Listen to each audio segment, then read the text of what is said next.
So stop back from the point. Okay, great. Is that so good? And then you probably have their presentation. Yes. When it comes to changing the slides, how does that work? Waiting. Oh, I have Share with yes. you? Or do you not? Yeah, to me because it's running off of my laptop. So I can start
I'm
just trying to see if you hold on once, vice chair. Right. And the mayor, his assistant emailed me, said he had to leave by like 11 something. It shouldn't be too long. Okay. Well, yeah, except that we're getting. Well, we can watch this time.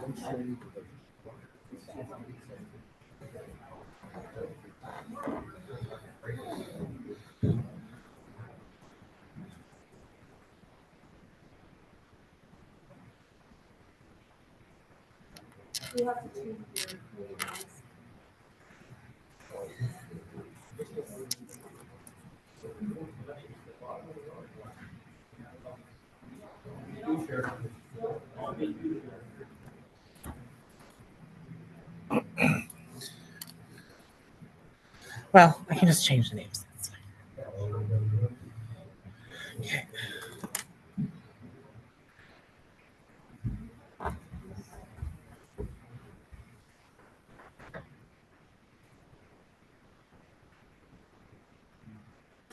Okay, we're ready to go?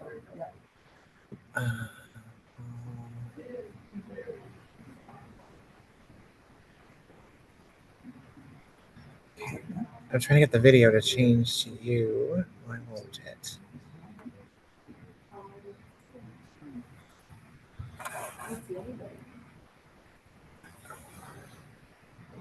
I don't.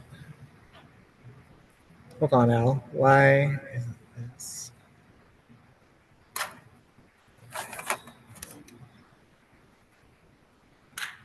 Uh,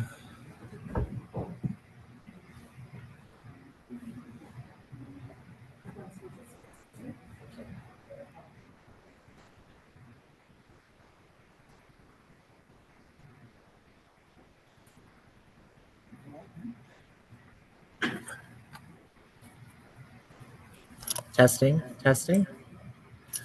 Okay. I can't get the video to work.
Everyone, and welcome back. We'll resume from our recess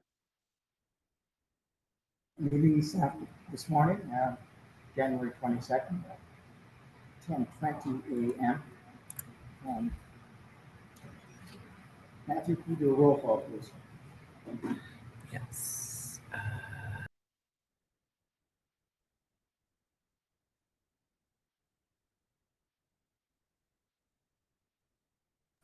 Member Forte,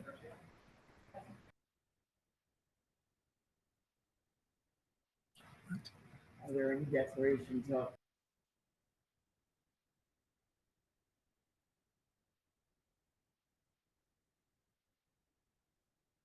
I'd like to proceed with our land acknowledgement. The Greater Sudbury Police Service strives to build positive and respectful relationships with the original inhabitants of this land, including First Nations people, Métis people, and Inuit. It is in the spirit that we, as a service, honor and acknowledge and serve in this land that is cared for from time immemorial by the Anishinaabe people of the Three Fires Confederacy. We further acknowledge this land as the dish with one spoon and the Robinson Huron drinking region in peace, our first duty. Thank you. If we're following our agenda today, I'm going to ask that we reorder the agenda. The next item up is our board elections, which we will get to, but we're asking that we move that election process to the end of our agenda. So that's all I'd ask for the consensus of the board. I'm getting nods, yes, so that's the way we'll proceed. So, yes. I'm sorry. I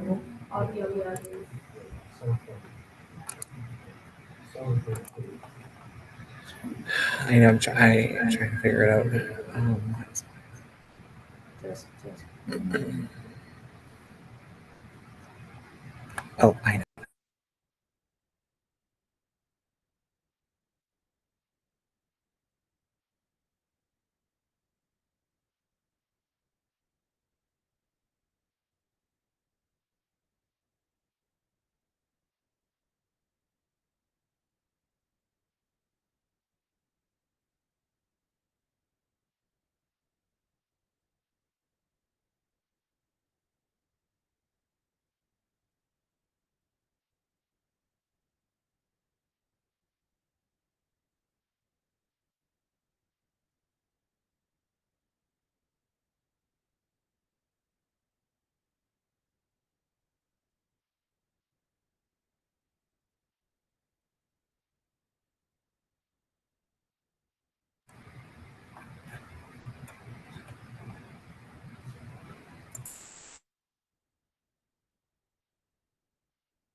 Testing.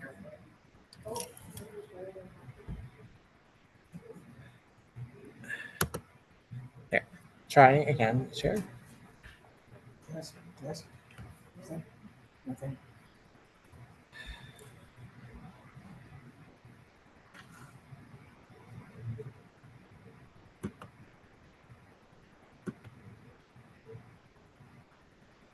Which one am Test, test.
Testing.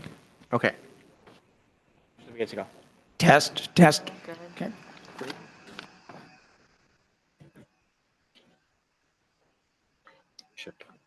Okay, we'll call us back to order, and thanks everybody for their patience. Technology. Um, I know, as I had said before, we have a consensus from the board. We will adjust the agenda that the board elections and the code of conduct review will take place at the end of the agenda instead of instead of the start of the agenda. So that'll bring us to number 7 on our agenda, the presentation. It's a drug enforcement unit presentation, and I'll ask Chief Cunningham to introduce our presenters. Yeah, for sure. Thank you, Chair Sizer. Happy to welcome and introduce Staff Sergeant Darren Heffern and Detective Sergeant Rob Speck from our Drug Enforcement section to present today to the board and, of course, to the public. As you know, there's an opioid crisis here in our city, and these drug investigations are very complex. And so the DEU is just a small component of our organization that is working diligently to work towards hopefully alleviating the crisis we're seeing in our community. But this is a whole of approach from our service. So under Inspector DePotzi's area, Inspector Norman's area, through DRE, drug recognition, and just our street enforcement, we definitely are working collaboratively with our community partners, and Staff Heffern will highlight all of that today. So again, welcome to both of you as our subject matter experts, and thank you for doing this presentation. Over to you, Darren. Thank you. Thank you, Chief. So that how it's going to look, Matthew? It's good. Yeah, that's how it looks in here just because we're sharing on the webcast, but point at me because the laptop is running it this year. Okay, thank you so much. Good morning, everyone. Good morning, Chair Sizer and members, Chief, Deputy Chief, thank you.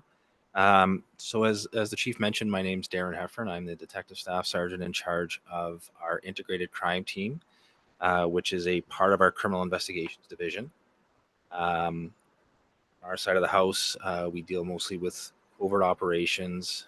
So under the umbrella is our Drug Enforcement Unit, Intelligence Branch, Break-In and Robbery Squad, and our Internet Child Exploitation Unit. With me is Detective Sergeant Rob Speck. He is the supervisor of our Drug Enforcement Unit. So he's here in a supporting role to help answer questions. So essentially, Chief Cunningham asked us to be present today to speak to the board in response to some questions regarding the current drug situation in Sudbury, and what strategies we as a police service are undertaking to address these issues. The presentation is basically designed to provide the board with a brief overview of drug trends, how we stack up federally, provincially, and compared to other municipalities in Ontario. We'll also provide a brief explanation of how drug investigations are currently conducted in Greater Sudbury. And we'll discuss our balanced approach to the drug issue, which essentially breaks down to supply reduction, enforcement piece, and demand reduction, so the harm reduction piece.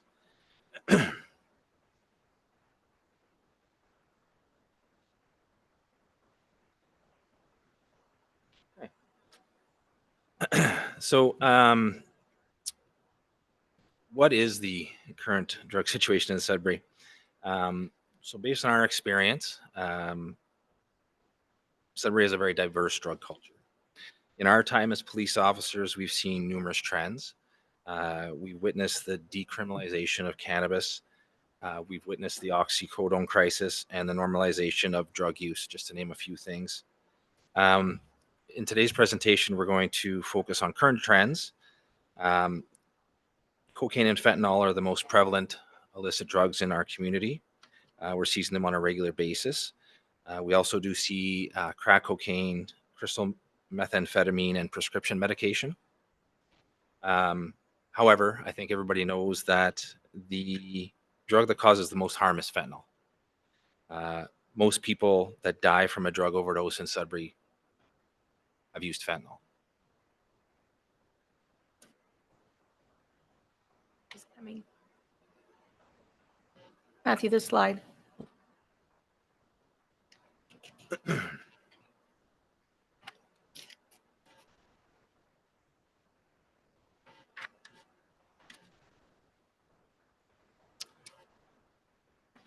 One back.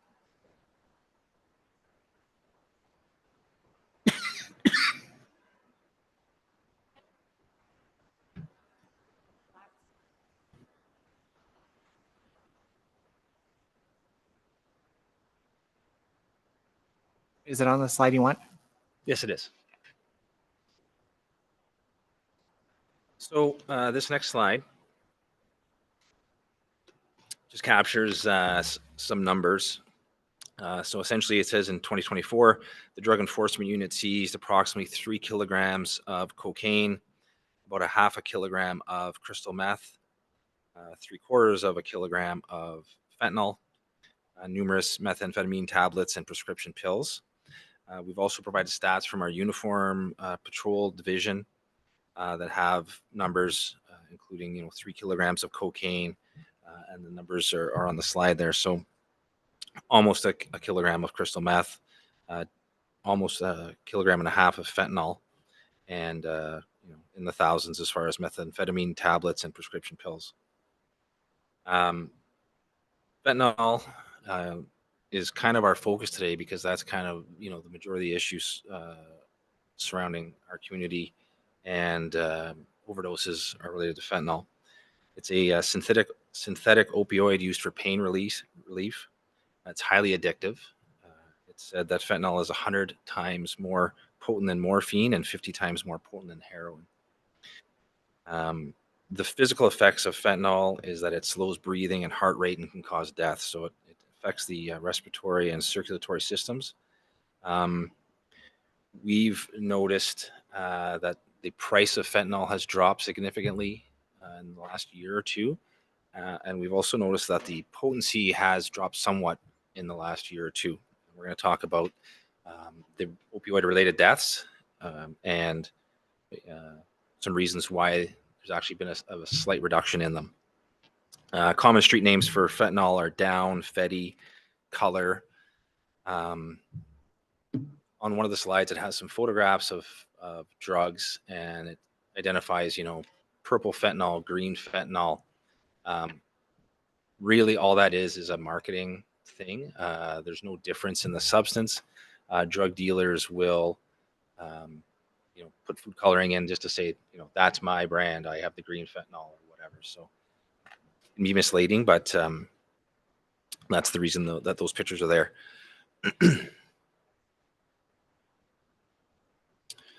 So fentanyl in our community, what is the fallout? The effect of illicit drugs in our community affects everyone. There's obviously a high volume of users on the streets. We can see them. The ripple effect of the use of illicit drugs impacts our citizens in a number of ways. The general feeling of being unsafe while walking the streets is one thing, but the impact on homelessness, mental health, and the overall crime picture in Sudbury is affected. We use the term social disorder. It's been used to describe a lot of what the police respond to. And what is social disorder? Well, it's involves all of those factors. Homelessness, mental health, police respond to disturbances, and these all have a connection to drug use. The plight of the user is to feed their body's demand for these drugs, and in doing so, many folks resort to crime. We see it. They resort to crime to get the funds to support their addiction. So home invasions, robberies, petty thefts, break and enters, human trafficking, all these things. And drug dealers, they're in a very risky game. So when you see drugs, you see an increase in violence, and specifically gun violence. Ultimately, illness and unfortunately death can be the end result, and taxes our healthcare system and impacts our families.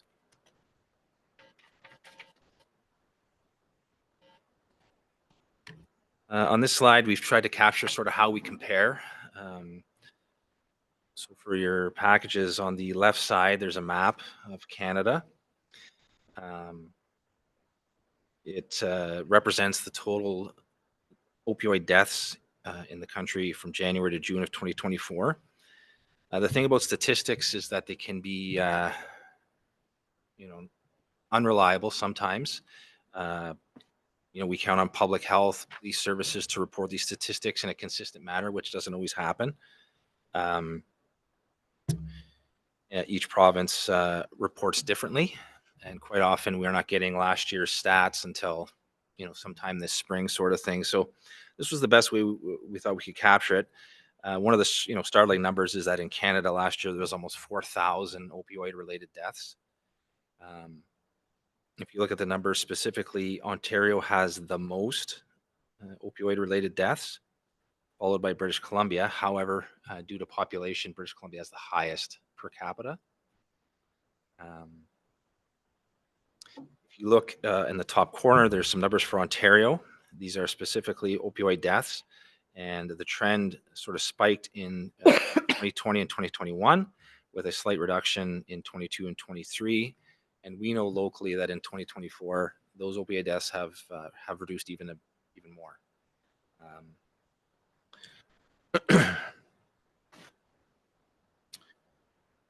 And in the bottom right corner are some statistics from Sudbury. Now, these numbers are reported by the Greater Sudbury Police Service only. So keeping in mind that the Anishinaabe Police Service and the OPP also operate in our jurisdiction, these numbers don't reflect any of their reporting. We haven't got that yet, but these are just numbers for Greater Sudbury Police. And you can see that, in 2023, we were at 100 deaths, and in 2024, we're at 58. So still a startling number. However, there's been a trend that deaths have been reduced.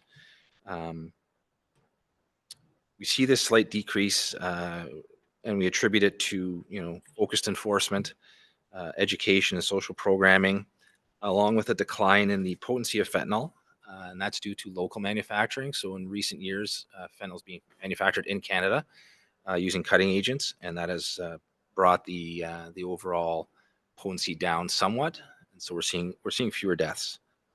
As far as education, the promotion of naloxone, things of that nature. So there's agents in place to assist with the number of deaths. On the next slide is a graph that outlines the municipalities in Ontario. There is a line of a black sort of dotted line that goes down the middle of the graph. That is the provincial median or provincial average. Kind of hard to see, but at the top of this list are Thunder Bay, Porcupine, Sudbury, and District, and Algoma, along with North Bay. So that tells us that Northern Ontario, we are high. We are way above the average for the province. And Sudbury is right there amongst the top. These statistics are displayed for the years of 2022 and 2023. It does show, again, there was a decline between those years in our area. In 2022, Sudbury was the highest per 100,000 people in the province. And in 2023, Sudbury was third highest in the province.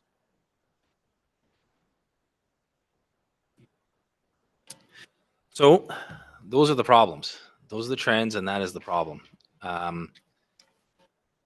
What are we doing about it? On this slide is the nickel model. It is the Greater Sudbury Police Service strategic plan.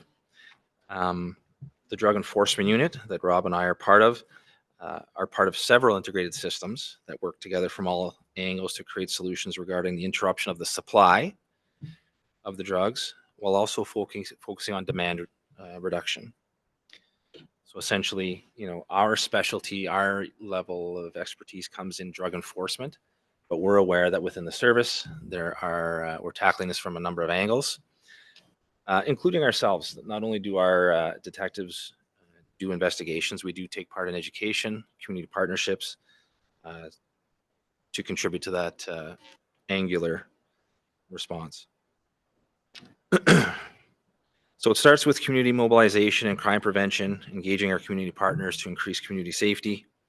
It's a shared responsibility involving many divisions with not only the police service, but the community. Within the police service, for example, school resource officers are providing education to school-aged children in regards to some of these issues. Our community response unit works with bylaw and harm reduction services. Um, and the GSPS is a leader in the community as far as the drug strategy goes, but we recognize the value of social supports and community partners to address this in a balanced approach. The term wraparound services. Drug addiction is often almost 100% of the time accompanied by homelessness, mental health.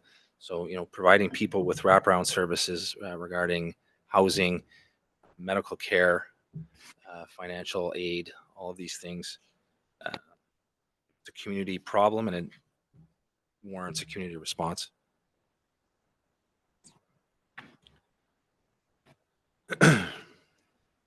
So there continues to be a strong demand for drugs in our community, and where there's demand, there'll be a supply. So our goal with the assistance of the community is to reduce demand.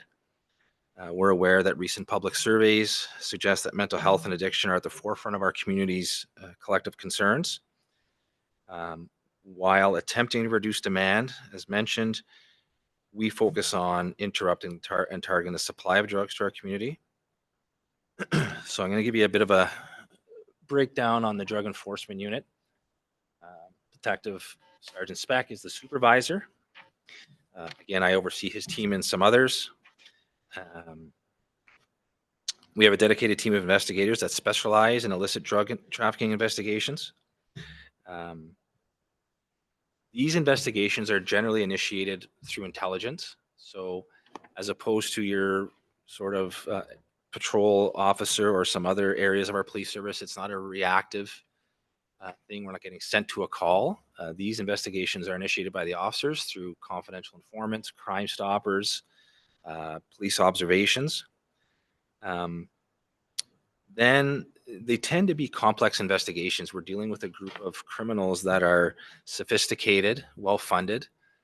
So we have to sort of match their sophistication with our investigations. Sometimes they tend to be lengthy,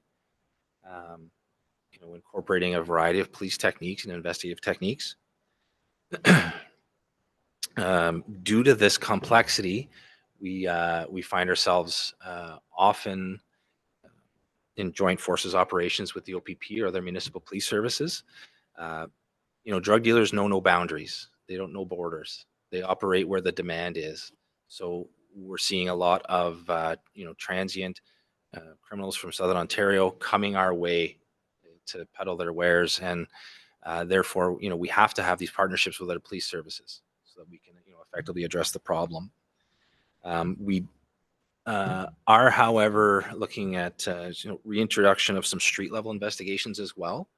On the next slide, it kind of shows the hierarchy of drug investigations, but we want to get out there. We want to address some of what's right in front of our face, ultimately with the goal to interrupt the flow of illicit drugs in our community.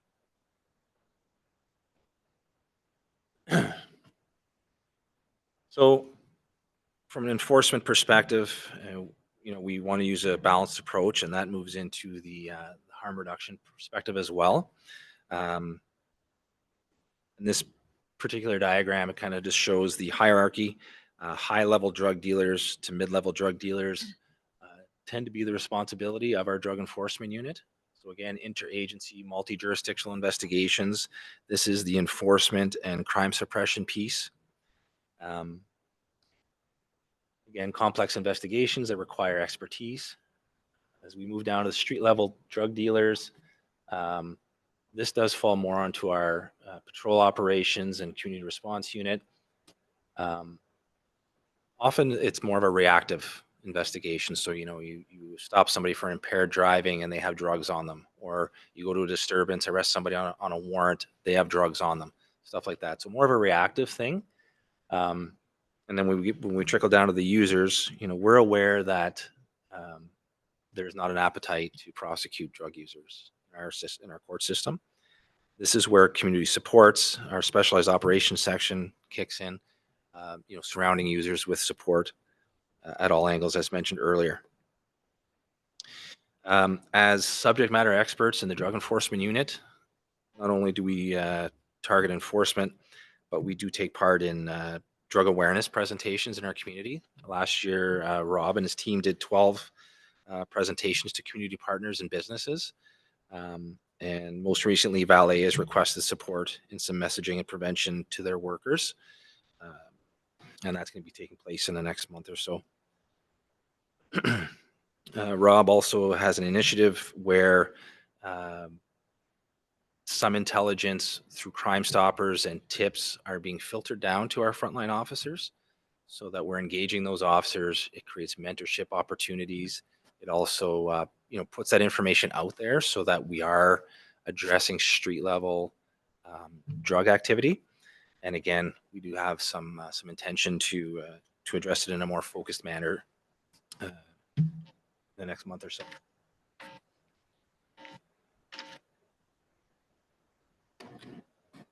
At the end of the day, it's a community engagement matter. Listed some partners on this slide.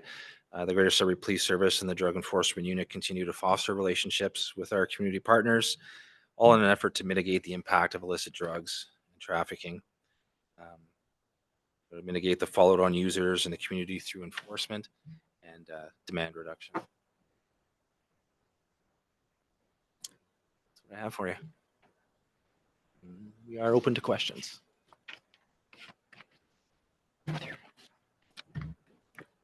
Thank you for that presentation. Now, again, Member Forte. Great presentation, really good information. Thank you. Are you seeing, I don't even know if you could answer this question, but are you seeing a lot more drugs in high schools compared to previous years? Go ahead. Okay. I think drugs have been, in high schools for generations. I think more the type of drugs we're seeing might be a trend.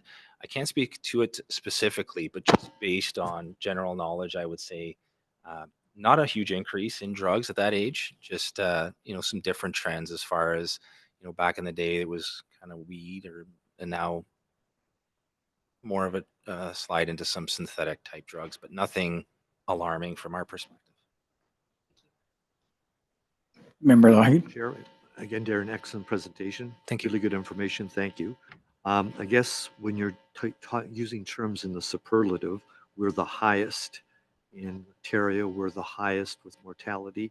Mortality means they're dead. We all know that, but that means there's a bunch of other people taking drugs that aren't dying. So that just expands those numbers considerably. I know with intimate partner violence, provincially, it was hopefully be declared an epidemic by the provincial government. We do have the mayor, we do have a councillor here. Is our drug situation be declared an epidemic in the region of Sudbury?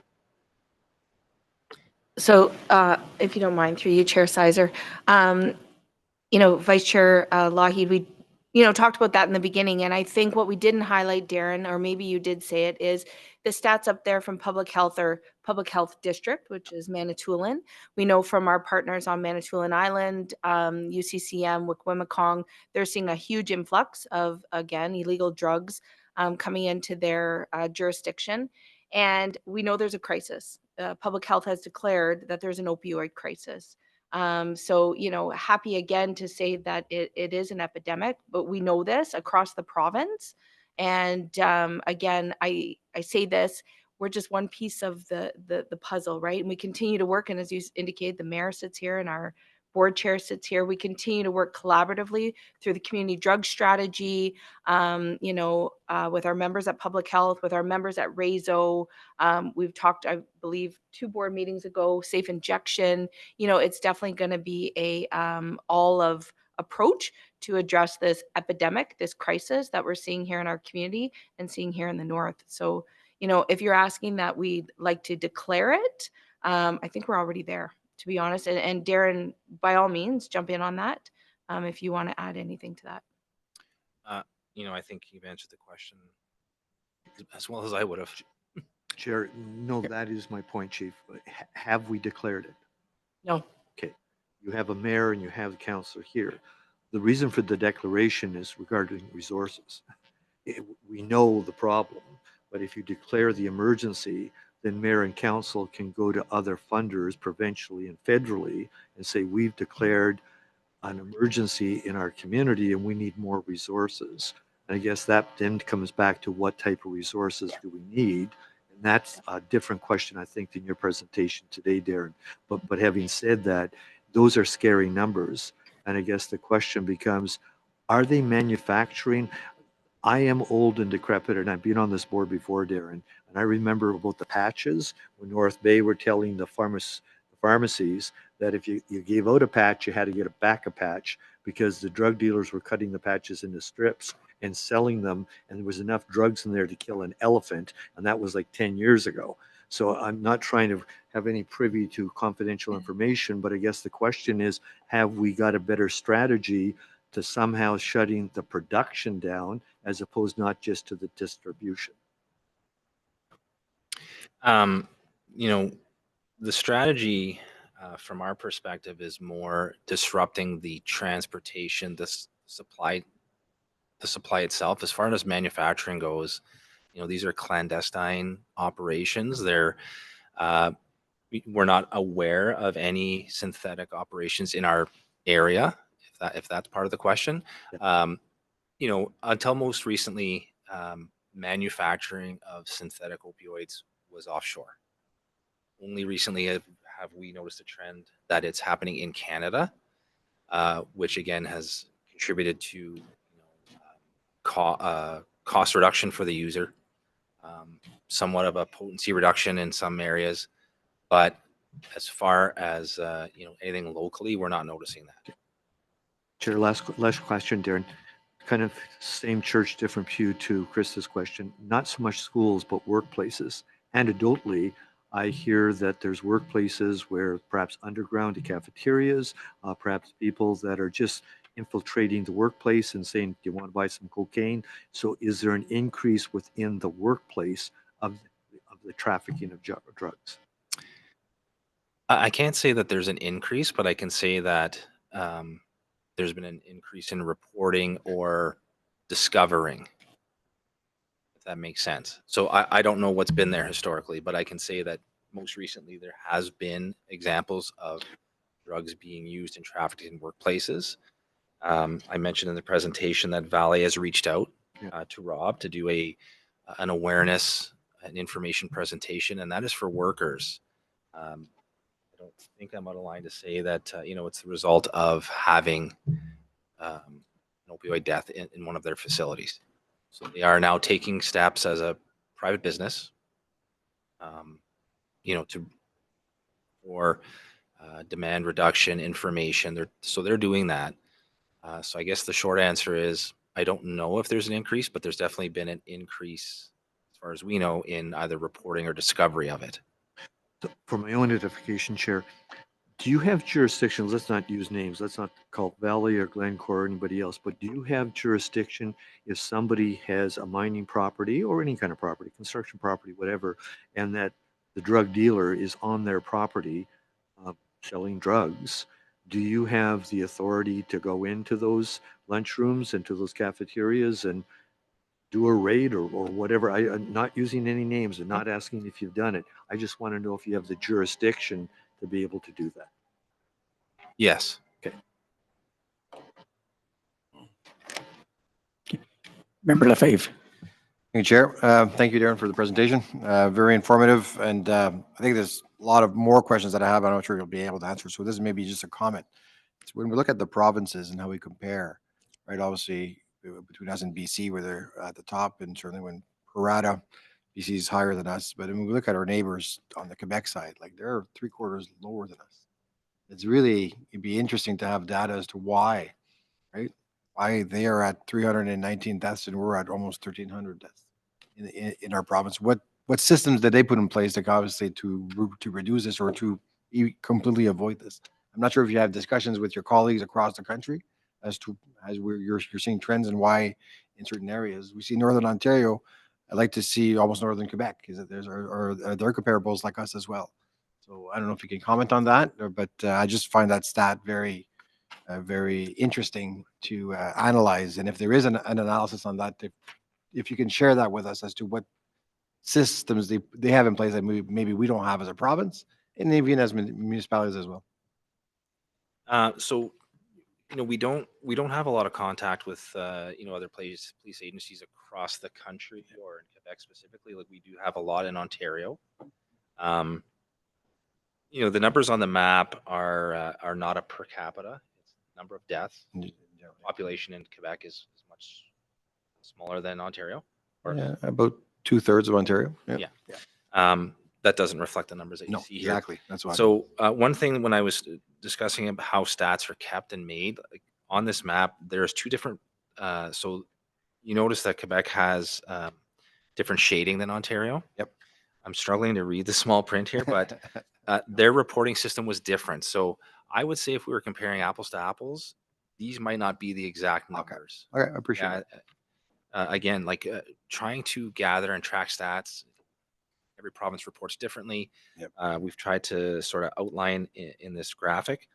For example, like British Columbia, their stats are reported on all illicit drug deaths, whereas Ontario is reporting only opioid deaths. So, we're kind of comparing apples to oranges in some cases. But, definitely after this, if you want to have a discussion, we can try and find some numbers for you, some explanations. It'd be interesting, like I said, to see if there's programs that they've been like or systems that they put in place with their systems within the medical system and their police systems and on the provincial side. I just think that'd be something to look at. Thank you. Okay. Anything further? Thank you very much, Staff Sergeant Heffern. That's, again, a great presentation. Shed light on what we're facing, what you're facing on a day-to-day basis. Thank you. Thank you.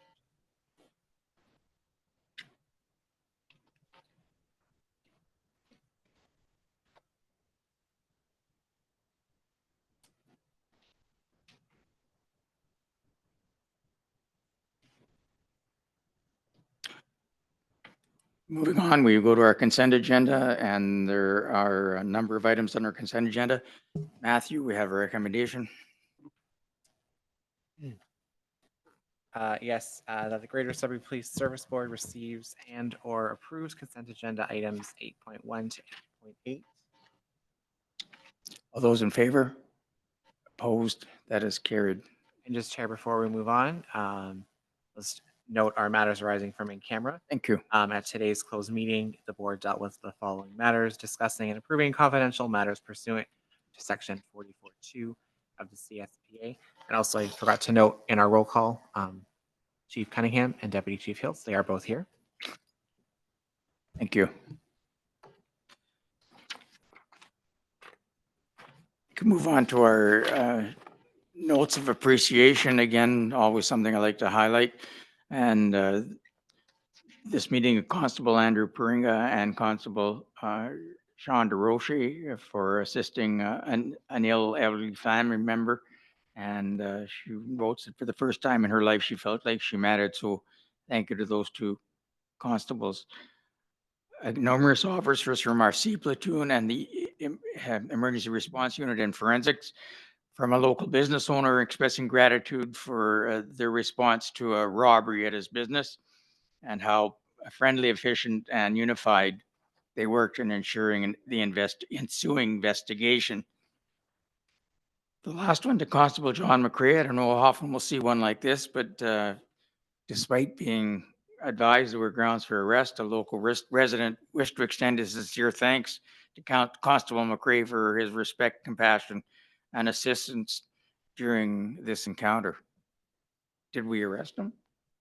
We did. All right. Great. Report on body worn cameras. We have an update. It's prepared by Inspector Mark Burnett, but Chief Cunningham will be presenting it. Yes, thank you through you, Chair Sizer. Again, for information purposes, just want to highlight to the board that we did roll out the 30 cameras as promised to the board. You'll see here some of our integrated traffic safety unit wearing these cameras, as well as our emergency response unit, and then members of our crew and one school resource officer. So we continue, as you know, to work through some of the glitches and make sure that we're ready for our full deployment to the front line coming in 2026. Again, we've been engaging Peel Regional Police, Toronto Police, several other services, learning from them on best practices, and happy to report that, again, we're kind of pivoting and learning, but no real kind of pitfalls so far. Any questions? Chair? Yes, go ahead, Chair. So first off, again, Officer Savinak's presentation to us, I thought was first class, and I've told everybody about how it was very understandable and how it really explained a lot of good things to us. So I think the community, the more we talk about these cameras, the better it's going to be received by the community. So I'm really glad it launched. I did put a question mark about one school resource officer, because proportionately, if we only have 30 cameras, was that a priority to give the school officer one of the cameras? And if so, I would assume like something about schools needing to have a camera. I don't think so, and I can turn it over to Inspector Brunette or Inspector DePatier. Again, we selected the ERU and the ITSU under Inspector Norman, based again on their units in which they're working in, and so they could give us feedback. I would suggest that, again, the school resource officer was just someone selected who's able to trial it, who's able to then provide information to us and give it back to us. But Inspector, you look like you have some information. To the microphone, The Inspector. mic. Sorry about that. Okay. Through you, Mr. Chair. Essentially, there were some cameras left over. And so Inspector Brunette approached me and we decided to test it in several other areas so that we could get some data on that as well. So one of the school resource officers was that area. We were also testing with a few of our community response unit officers that work specifically in the downtown and do the bike patrols. And it's just to get a fulsome idea of how that program works. So we got the ERU, we got the traffic, because we know that patrol is going to be our biggest area. And so we wanted to know how that worked, from the start to finish on deployment and getting that getting that stuff to the courts. So it was kind of like a trial. Okay. Anything further? Thank you for that. I'm glad that they have been deployed. Number 11, our finance reports. Chief? Thank you, Chair Sizer. Again, Chiefs Youth Initiative Fund, we're happy to support local initiatives happening throughout our community that involve the police and youth. So you will see $1,000 will be in support, and I will another pitch here for Fire and Ice happening on February 7th at the Sudbury Arena. Again, this is a charity hockey game for Northern Ontario families with kids with cancer. And so again, $1,000 donation going to this great cause for this charity game. $2,500 in support of the Sudbury Playground Hockey League. This already took place. Again, it's something that we support every year. Deputy Hiltz was present to drop the puck. And of course, we had lots of our officers involved over the weekend in this initiative. Next is $1,000 in support of Cafe Heritage Children's Snow Zone. We often see our now ITSU officers participate in that with our snowmobiles and whatnot. Another great engagement out in the Rayside Belfort area. And lastly, next is $1,000 in support of Swimming with a Mission. This actually is through the chair of our CIAC, which is our Chiefs Youth Advisory Council, a young woman who has started this non-for-profit student-led initiative. And it, as you see, it provides affordable, accessible, and barrier-free water safety to children with disabilities. So really happy to support that. And lastly, of course, is our Police Week, which takes place annually in May. And again, we have some great initiatives coming forward through Inspector DePatier's area, as well as Caitlin Dunn, our Supervisor of Corporate Communications. And this money will help go and support a lot of those initiatives that will take place during that week in May. So looking for the board's support on these initiatives. Thank you. Matthew? That the board approve the following donations with funds drawn from the Donations Reserve Trust Fund: $1,000 in support of the Fire and Ice charity hockey game, $2,500 in support of the SPHL police hockey game, $1,000 in support of Cafe Heritage's children's programming, $1,000 in support of Swimming with a Mission Sudbury, and $3,000 in support of Police Week opening ceremonies 2025. All those in favor? Opposed? That is carried. Thank you. Question? Sorry, go ahead. I guess through you, Chair, perhaps to the chief, it said for the $3,000 one, each high school will be getting a student. So does that mean every high school, Catholic, public, French, English, everybody's going to get a student in this competition? I believe so, and if through, and Dan, you might be able to answer this, but the information I have is last year they hosted a day at Cambrian College, and they selected youth from every high school in the area, and they had a day on leadership and a whole bunch of different initiatives, but you might be able to speak to that. Yeah, through you, Mr. Chair. Yeah, we try to get all the school boards involved. As you know, we are in all the school boards. And so a lot of the times, some of those names come to us from the school boards. And so we try to, it doesn't always happen that, that we get fulsome representation, but that's always the goal at the outset. Just for what it's worth, Dan, the principals do have meetings. The principal associations have meetings. Sometimes I don't think the information gets from board level to classroom level. And if there's a way to kind of improve that communications, you may get more schools participating. That's really the purpose of the question. And secondly, on the next paragraph, a small financial relief, small financial relief should they choose to enroll in the program. How small is small? I'm not sure. Okay. Like it's not a set amount of money or whatever? No, Okay. Is it like leftover money? I'm not sure. I didn't hear, the chair was asking me a question. I didn't hear the question. We're paying attention. The question, Chief, was on your second paragraph from the bottom, it says these students, a small financial relief shall be chosen to enroll in the program. So my question was, how small is small? Dan indicated he wasn't sure. My question was, is that just leftover money or is there budgeted amounts to give to the young people? I'm trying to read where this Page is. 22. Okay, allow the students a small financial relief should they choose to enroll in any program at Cambrian College that would align with future employment in the field of emergency services. And I don't know the amount. I think it's $500. And Matthew might have it because this is just, again, an overview, but he has the full request from the, Yes, sorry, the It's 6 of 5. request details, yes, 6 $500 bursaries, so 6 students. Might as well finish off the questions. Is that enough? Does that cover all the people that want to be in those programs? 6 enough?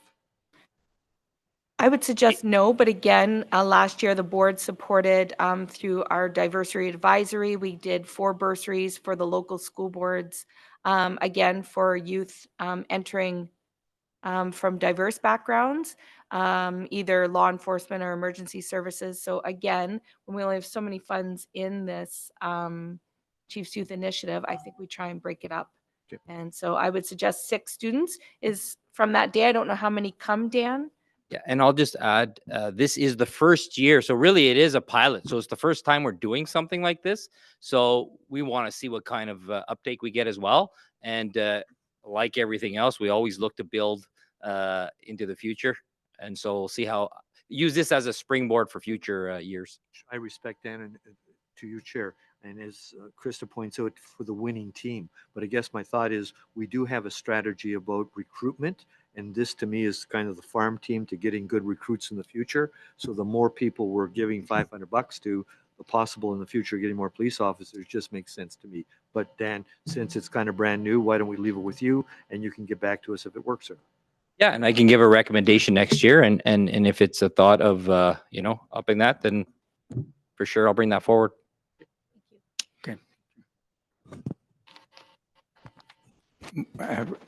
Now we move on to our board reserve trust fund report, and there is a motion attached.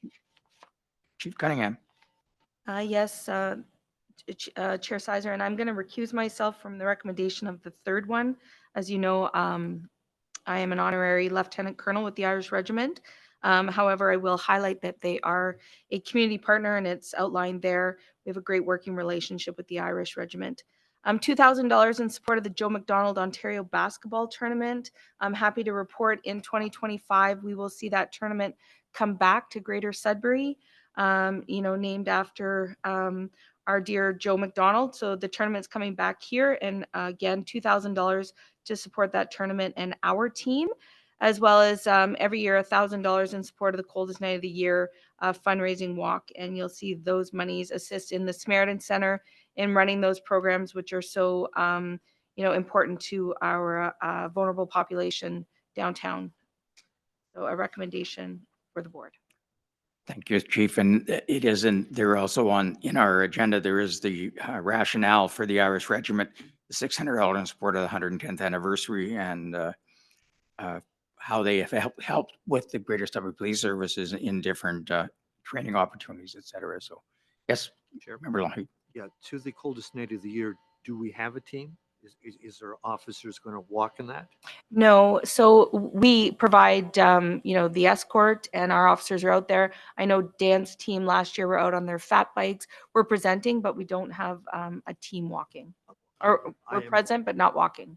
Yeah, I am walking. The only reason I ask that this is actually organized by a national group, and a percentage of that money goes to the national group that are organizing all the walks in Canada, which is great. And they provide the T-shirts and all of that type of thing. And if you have a team, I think it's very worthwhile to put the 1,000. If we just want to support the Samaritan Center, just cut a check for $1,000 to the Samaritan Center and don't pay the percentage to the national group. But I'm not going to obviously vote against this, but I would just point out that I think sometimes we should drill down to how much is going to the nonprofit, and if there's an organizing fee, how much that is. I leave that with the board. It's the donation reserves. And again, yes, the request came from this group, but if you prefer just to make a straight donation, that can happen. February 22nd. I feel like the coldest night was 2 nights ago. It's 15%, but let's just vote on this. That's fine. For this time only, but if we can bring it forward, exactly, it's a good point to bring forward for future, if we can, kind of thing. So, Matthew, there's a recommendation. Yes, thank you. That the board approve the following donation with funds drawn from the Police Service Board Reserve Trust Fund: $1,000 in support of the coldest night of the year fundraising walk, $2,000 in support of the Joe McDonald Ontario Police Basketball Tournament, and $600 in support of the 110th anniversary of the 110th Irish Regiment. All those in favor? Opposed? That is carried. Great. Moving on to a report from the chief, and a bit of a change in the format that this is being presented for this meeting. So, Chief, whenever you're ready. Thank you, Chair Sizer. Appreciate it. Again, the chief's report is a highlight for the board and the public on the great work being done in our operations division. So I just want to highlight on page 31 our specialized operations. As you know, as the board knows, the Citizens on Patrol was started up again last year. We recruited a significant number of Citizens on Patrol, and you'll see 200 Citizen on Patrol focus patrols were conducted in December. That's 15 patrols in complaint areas. As you know, we only come out of headquarters now, and District 2, which is LEL and Azilda, and then go out to the areas across the city. So that's a highlight from this area. Is there any questions from the board on our specialized operations section? Jerry. To Chief, Shop with a Cop participated. How many? How many? We had 32 this year. So, and I believe it's at the end in our corporate communications section, and was going to speak of that. Very generous donations this year from lots of local businesses, and it was a great success. I believe we had 32 youth participate, and again, it's a highlight for our members as well as the community. That sounds good. Same division, I guess, Chief. And it could have been just I wasn't reading our binder correctly, but intimate partner violence investigations and follow-up. If I add 107 and 63, I believe that comes up to 170. Normally, I see a number of calls with regard to IPV, and it usually averages in at 250. So I'm just wanting to know, is this the actual? No, okay. No. So the number you usually see of the 250 is our IPV calls. You're looking at our bail safety officer. and he works up at the courthouse. So those would have been in relation to, victims and individuals going through the bail safety program, and that this is in relation to his workload. Okay. And I don't think in this report we saw the other. I'm not sure. Okay. Anyway, and the last question is my favorite topic, which the deputy reminds us of how many bikes we retrieve. We're down from the 7 to the 2 this time. So, but I think at our last meeting, we talked about asking the city to license bikes like they used to. Has that partnership gone ahead to license bikes for 2025 when we get into the bike season? Through you, Chief. We listened and we heard you, and we went and have sparked up a partnership since we last discussed it at a board meeting. And Greater Sudbury Police Service has a partnership with Garage 529. Garage 529. And so that is an active partnership. And obviously, we're into the winter months, and we will be looking to develop that as we move into the spring. We get lots of bicycles out on the road. And that is a popular program that's used in different provinces. And now it's here in Sudbury. And we should have something up for the public to view about how to register their bikes in that program. And again, it's a bike licensing program to help us match bikes with owners. Just a suggestion, Chair, to you, Deputy. We do have those Police Week activities, and that might be a perfect place to launch it when you kind of have higher profile and lots of media, because I think a lot of parents would like to have bike licenses for their kids' bikes. So I very much appreciate you going ahead with it, and I would have a very formal launch of the community. Thank you very much. Point taken. And we're certainly in the planning phases for a hard launch. We've done a soft launch, and the hard launch is to come at a community event where we have lots of attendance. So your points are taken. Thank you so much, Member Lloyd. Chief? Thank you. Next section is our emergency communications. Again, we're continuing to look at improving our service delivery, and one of the successes I want to highlight is our verified alarm response program. So in 2024, you'll see we responded to just over 1,000 in comparison to just over 3,000 in 2023. So again, taking work away from our front line, and you'll see in the next section, the amount of calls that our officers are going to. So if we can continue as a police service to look at improving and creating efficiency in our frontline deployment and service delivery, we'll continue to do that. So again, a highlight there. Are there any questions in relation to the emergency communications section? Just a comment that it's enough when you look at the total calls for 2024 being almost 300,000. It's a busy place.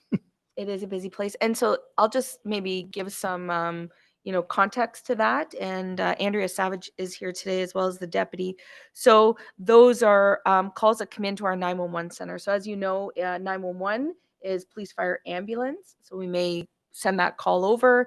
It's calls that come into the communications center. So not all calls, but for service per se, but definitely a high volume of calls coming into the 911 ECC. And I don't know, Andrea, if you want to add anything to that, or Deputy Hiltz, if you want to add anything to that. Good? Okay. Thank you. Carry on. Is that where IPV we normally get the number? I believe so. If not, patrol operations. Correct, Deputy?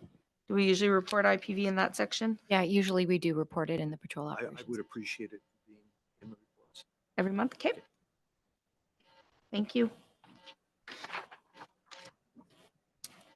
Next, patrol operations. You'll see, and again, I highlighted this in October when we presented our budget to the board. 84% of our call volume is non-criminal. So hoping to continue to work with mayor and council, as well as our community partners. You'll see our social disorder calls for the month of December at 348. If we can look, continue to look at maybe diverting those calls to another service provider, in which it doesn't need to be, 2 officers with guns, tasers, and pepper spray. We're going to continue to look at every other avenue to try and deploy our officers in a different manner. And one of the things we've just recently done in the service is put a sworn member into the comm center to hopefully be able to work real time in looking at, again, calls for service in the organization. So any questions in relation to patrol operations? Good. Next, I'll go to integrated operations, Inspector Norman's area. Just want to highlight our festive ride stats from December. You'll see, again, unfortunately, 8 impaired charges. You'll see, though, a significant amount of vehicles stopped in the month of December, 3,243.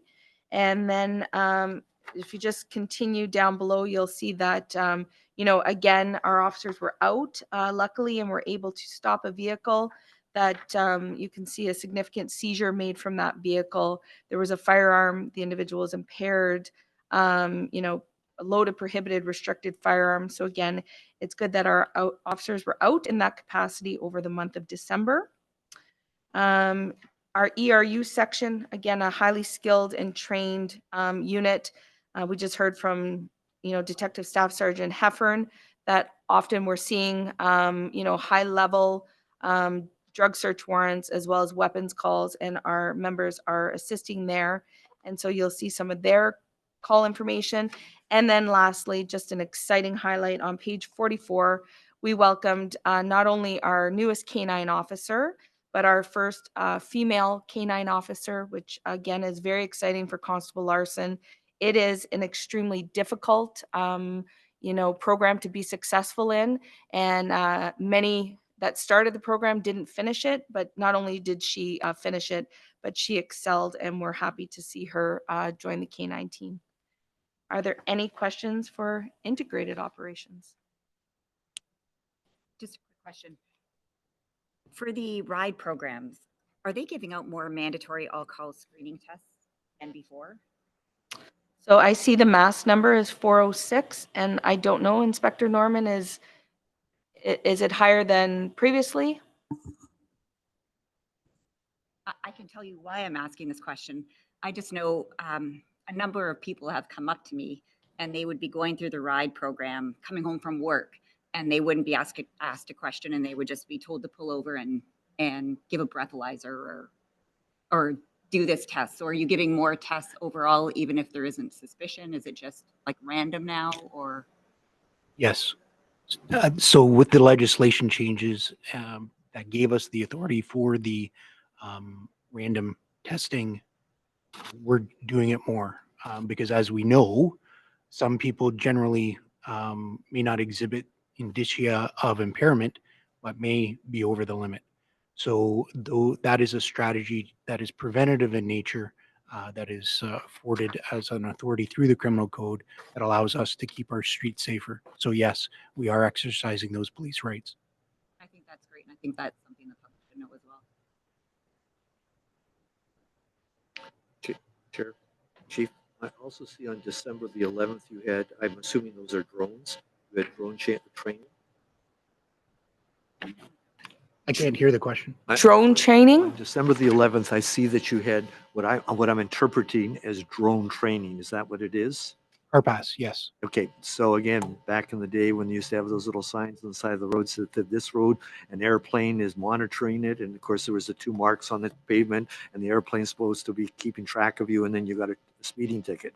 So are you guys going to start to put drones out on the road to give tickets? No. Okay. You just wanted to play around with drones, or? They're investigative strategies. Okay. And by the way, should we have a commendation for that K9 person from our board, congratulating her on doing so well, like from the board, because that's pretty significant. Yeah, by all means. And maybe at one of our board meetings, we'll bring Constable Larson and her new partner.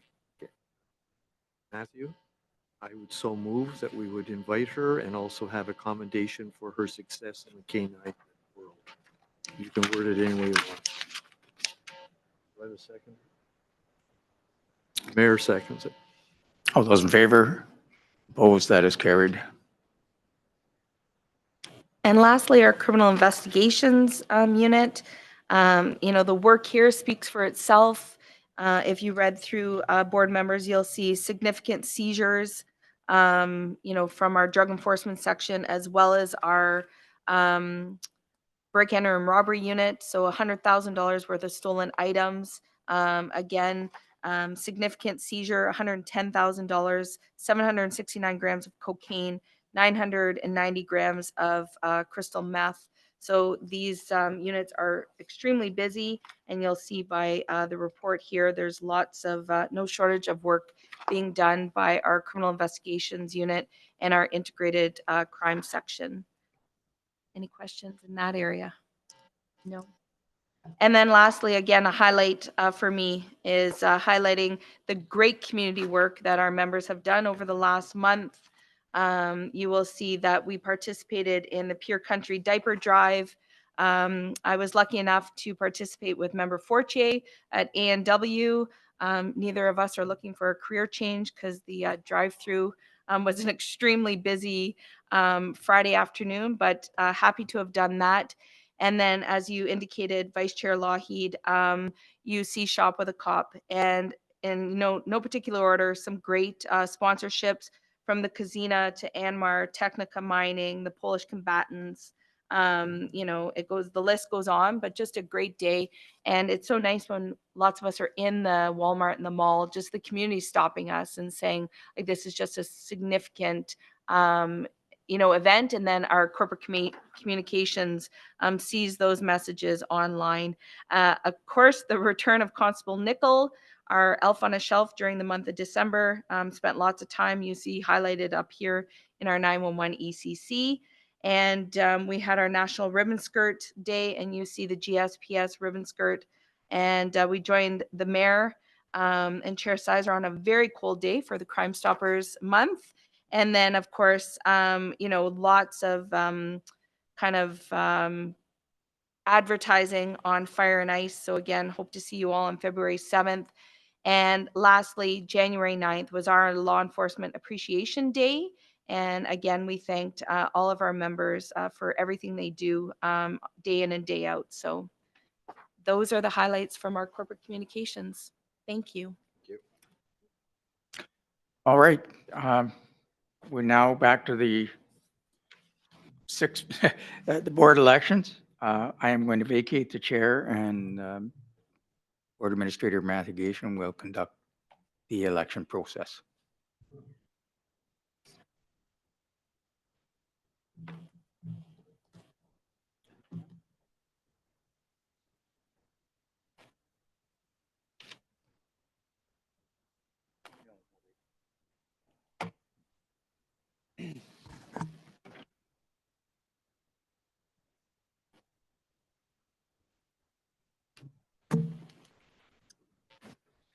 Okay.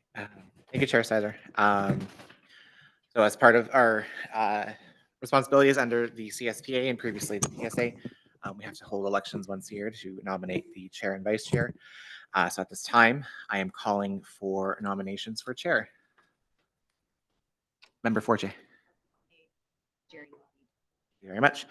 Are there any further nominations for chair? Seeing or hearing none, nominations for chair are now closed. Member Lougheed, do you accept this nomination? Thank you very much. So yeah, like I said, nominations are closed. Our bylaws do require a vote, no matter the number of nominees. So I'm calling to the members. All those in favor of Member Lougheed as chair for 2025? That is, thank you, carried. Thank you very much. At this time, I'm now calling for nominations for vice chair. Member Chair Lougheed. Nominate Sean Poland, who's not here, but I did confirm with him that he would let his name stand. Thank you very much. So we have the consent of the nominee, Member Poland. Are there any further nominations for vice chair? Seeing or hearing none, all those in favor of Member Poland as vice chair? That is carried. Thank you very much. So therefore, that the board have for 2025, Jerry Lougheed as chair and Sean Poland as vice chair.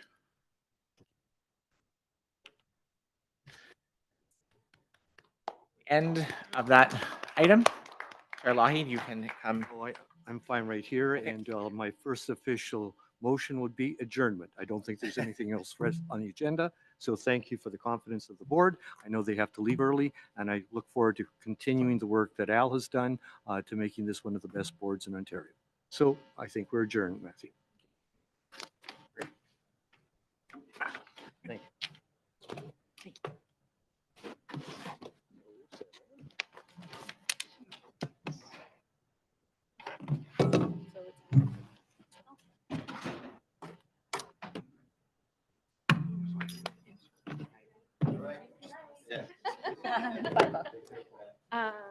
So Vanessa.